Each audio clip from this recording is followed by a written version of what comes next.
네, 코로나19 상황 이충헌 의학 전문 기자와 자세히 살펴보겠습니다. 어서 오세요. 네. 지금 상황으로 봐서는 확진자 수가 감소세로 접어들었다고 봐도 되는 거겠죠?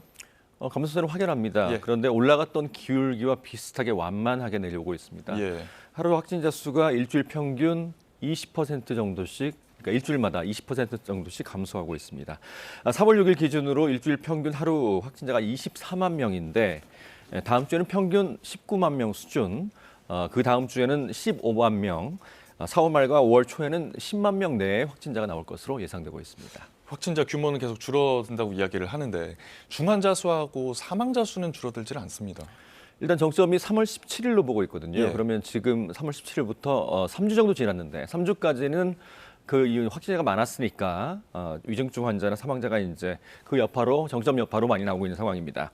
하지만 다음 주부터는 위중증 환자도 좀 줄어서 1,000명 이하가 될 것 같고요. 4월 하순에는 위중증 환자가 한 700명 수준으로 내려갈 것으로 보입니다. 사망자도 한 200명 이하로 나올 가능성이 큽니다.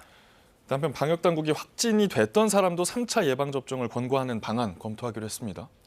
일단 확진됐는데 3차 접종까지 맞아야 되냐 이렇게 생각하시는 분들도 많을 것 같습니다. 1,500만 명 이상이 확진이 됐죠. 그런데 영국에서 조사를 해봤더니 2차 접종에 비해서 3차 접종까지 완료한 사람은 설사 오미크론에 걸린다고 해도 증상이 나타나는 기간이 절반으로 줄어드는 것으로 나타났습니다. 한 4.4일 정도 평균 됐거든요. 그래서 또 이제 엔데믹으로 가더라도 가을철이면 다시 또 코로나가 유행할 가능성이 있기 때문에 2차 접종까지 마친 분들은 혹시 확진이 됐더라도 3차 접종까지 하는 것으로 권고할까? 이것을 지금 방안을 검토하기로 한 상태입니다. 예. 다음 주에 또 새로운 거리두기 방안이 계속해서 발표가 될 텐데 포스트 오미크론 체계를 공개하겠다. 어떤 내용입니까? 다음 주에 일단 거리두기를 어떻게 할 것인가 4월 18일부터 적용될 거 예. 결정이 되는데 거리두기가 이제 전면 해제될 가능성이 상당히 큽니다. 실내 마스크 착용을 제외한 거리두기는 전면으로 해제될 가능성이 크고요.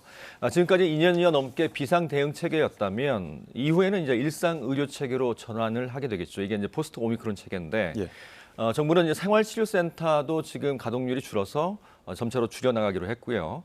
이 감염병 전담병, 그러니까 코로나19만 입원하는 그런 병원에서 중등증 치료 병상이 지금 여유가 있습니다. 그래서 30% 정도 감축을 해서 일반 병상으로 전환을 하기로 했습니다. 예.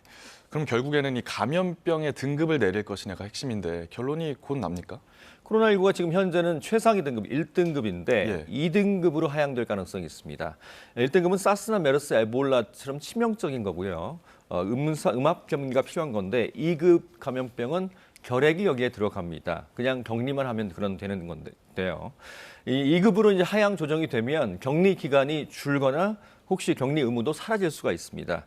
혹시 이제 많은 분들이 걱정하는 게 지금 코로나19는 전면 무료 진료잖아요. 진료를 내지 그렇죠. 않는데 2급 감염병으로 조정이 돼도 치료비 지원은 계속될 가능성이 있습니다. 왜냐하면 결핵도 2급이지만 입원 치료비 등은 전액 지원이 되기 때문입니다. 예.